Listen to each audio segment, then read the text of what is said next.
This lesson is about being an entrepreneur. So, what is an entrepreneur? Well, an entrepreneur is someone who sets up their own business. So, for anyone to become really, really fabulously rich, this is pretty much the way. You're not going to become rich by working for somebody else. You become rich by being a business owner yourself. And if you think of, the famous rich people, Elon Musk, Bill Gates, Steve Jobs, all of them started their own business from nothing, and that's how they became super wealthy. So, how do you do that? Well, you can pretty much start your own small little business in just about any field. Whether you're starting your own, little restaurant or food truck, or if you're setting up your own, accounting consultancy business, or whether you're you're being a tutor and setting up your own business that way. In any industry, this is possible. The thing is, there is a high amount of risk that comes with this. So most small businesses fail. So most of them don't become, super rich, right?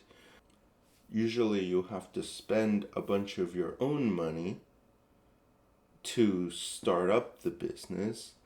And while the business is like growing, you may choose to pay yourself less, right? Give yourself less of a salary because you're trying to grow the business. Like instead of, I'll give you an example. Instead of going on vacation to Hawaii and spending like $5,000 to do that, you may say, $5,000.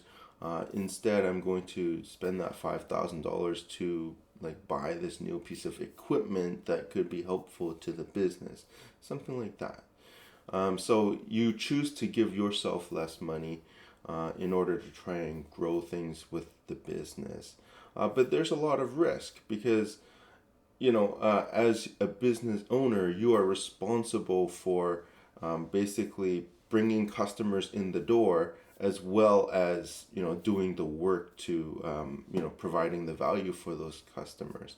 And if you're not good at selling yourself, or if your business idea doesn't somehow sell itself, or you're not providing something with super a lot of value, then you have less customers, and you have less customers, and soon you find that you're not able to sustain yourself as a business. A couple of other things about having your own business. So one is that you're responsible for everything. You're the only person there, and so you're in charge of not only doing your job, but you're also like the manager. You're also like the janitor. You're also like everything is all you. Until your business starts to get a bit more successful, then you're able to hire maybe some people to do things. But yeah, like you're kind of the main person. Like if you didn't hire some, or if the person you hired to do something isn't doing a great job, like you have to pick up the slack, right? So it can be stressful in some ways because you have to do everything, and it all depends on you. And if you don't do it, then your business fails. But it's also freeing in some ways. Like some people love that feeling of like you don't have a boss. You are just in charge of your own work, and you're not like there's not someone looking over your shoulder and saying, "Oh, you didn't do a good job" or whatever. So a lot of people love that. So now I've said that like you can be fabulously wealthy and you could also like totally fail and business fails. But there are a lot of people who make it work on kind of a modest level, and they do all right for themselves and make some kind of comfortable living, and that's very possible as well. Um, So, anyways, that is a possibility of a style of work that is for some people and isn't for other people. Um, if you want to know more about it, check out my lesson on different business careers in which I profile a one entrepreneur. And otherwise, that's all for this video. We'll see you in the next one.